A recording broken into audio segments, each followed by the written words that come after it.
চারপাশে মানুষে ভরা পৃথিবীতে দাঁড়িয়ে থেকেও একা। আর তখনই মানুষ দুই ভাগে ভাগ হয়ে যায়। একদল মানুষ একাকিত্বকে অভিশাপ মনে করে, আর একদল মানুষ একাকিত্বকে নিজের শক্তিতে পরিণত করে। আপনি কি জানেন, পৃথিবীতে সব থেকে শক্তিশালী মানুষগুলো সব থেকে বেশি সময় একাই কাটিয়েছে? তার কারণ একা থাকা মানুষকে যেমন ভেঙে দেয়, ঠিক তেমনই আবার তৈরিও করে দেয়। যখন আপনি একা থাকেন তখন পৃথিবীর শব্দ বন্ধ হয়ে যায়, আর আপনার ভিতরের কণ্ঠস্বর কথা বলতে শুরু করে। বিশ্বাস করুন, এই ভিডিওটা শুধুমাত্র একা থাকার উপকারিতা নিয়ে নয়। এই ভিডিওটা তাদের জন্য যারা কষ্ট পেয়েছে, যারা মানুষের কাছ থেকে গুরুত্ব পায়নি, যারা বিশ্বাস করে ঠকেছে, যারা ভিতরে ভিতরে ক্লান্ত কিন্তু বাইরে হাসে। এই ভিডিওটা মূলত তাদের জন্য যারা তাদের জীবন থেকে অনেক বেশি শিখেছে। আজ আপনি জানতে পারবেন যে একা থাকা কোনো দুর্বলতা নয়, বরং এটা এমন একটা শক্তি যেটা খুবই কম মানুষের মধ্যেই থাকে। আর এই ভিডিওর শেষের দিকে আমি এমন একটা কথা বলবো যেটা আপনার একাকিত্বকে চিরদিনের জন্য নতুনত্ব দেবে। তাই আপনার কাছে অনুরোধ করব ভিডিওটিকে শেষ পর্যন্ত দেখার জন্য। তার কারণ আজকের এই ভিডিও হয়তোবা আপনার জীবন দেখার দৃষ্টিভঙ্গিকে সম্পূর্ণরূপে বদলে দেবে। একা থাকার প্রথম ফায়দা কি জানেন?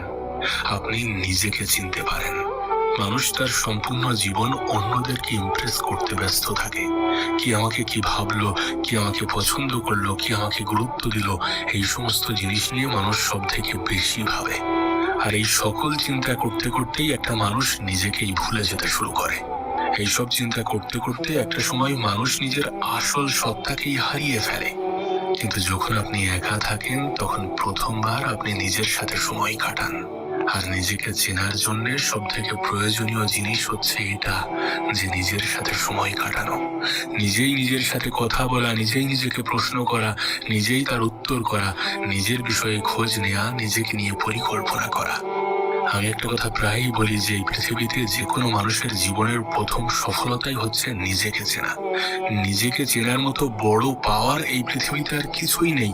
তার কারণ বেশিরভাগ মানুষ এটা জানতেই পারে না যে তারা কে, আসলেই তারা কে, তাদের স্বপ্ন কি, তাদের ভয় কি, তারা কি হতে চায়, এই সব কিছু সমাজ ঠিক করে দেয়। কিন্তু একজন একা থাকা মানুষ ধীরে ধীরে নিজের ভিতরটাকে আবিষ্কার করে, যার ফলে সেটা বুঝতে শেখে যে আমি আসলে অন্যদের অ্যাপ্রুভাল ছাড়াই বাঁচতে পারি।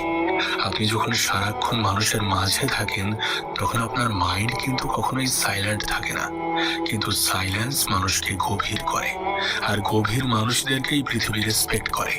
সুতরাং মানুষের থেকে যদি আপনি লাভ, রেসপেক্ট এগুলো পেতে চান, তাহলে একাকী সময় কাটান, নিজের সাথে সময় কাটান, নিজেকে চিনুন, নিজের বিষয়ে জানুন এবং কিছু করে দেখানোর মাধ্যমে সকলকে অবাক করে দেন। 2 নম্বর বিষয় হচ্ছে একা থাকা মানুষগুলো মানসিকভাবে শক্তিশালী হয়। একটা কথা মনে রাখবেন, যে মানুষ একা থাকতে পারে না সে কখনো ইমোশনালি স্ট্রং হতে পারে না, কারণ সে সবসময় কাউকে না কাউকে দরকার মনে করে। কিন্তু যে মানুষ একা থেকেও শান্ত থাকতে পারে সে পৃথিবীর সব থেকে ডেঞ্জারাস মানুষ। তার কারণ হ্যাপিনেস অন্য কারোর হাতে নেই। তুমি যদি মনে করো যে তোমার হ্যাপিনেস অন্য কারোর উপরে নির্ভর করছে, তাহলে তুমি বোকার স্বর্গে বসবাস করছো। তাহলে তুমি নিজের প্রতি নিজে দায়িত্ববান হতে চাও না, নিজেই নিজেকে এড়িয়ে যাওয়ার চেষ্টা করো। সত্যি বলো, এই জিনিসগুলো মানুষকে ভেতর থেকে হার্ট সাথে যত ভালোভাবে এটা বুঝে যাবে, এড়িয়ে যাওয়ার চেষ্টা করো। সত্যি বলছি, তোমার ভালো থাকা তোমার নিজের কাছে। আর তুমি যত দ্রুত এটা বুঝে যাবে, যত ভালোভাবে এটা বুঝে যাবে, ততই তোমার ভালো। দেখুন, মানুষ যখন আপনাকে ইগনোর করে, যখন আপনার পাশে কেউ থাকে না, যখন আপনি রাতের পর রাত একা কাটান, তখন আপনার ভিতরে ভিতরে একটা যুদ্ধ শুরু হয়। আর সেই যুদ্ধই মানুষকে শক্তিশালী বানায়।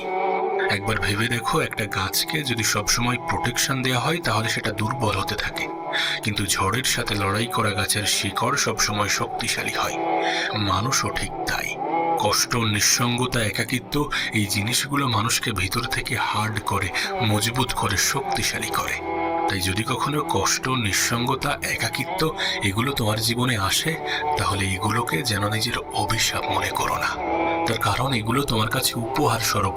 এগুলো আসার সঙ্গে সঙ্গে তোমার কাছে একটা বার্তা বয়ে নিয়ে আসে যে তোমার মধ্যে পরিবর্তন আনার প্রয়োজনীয়তা আছে।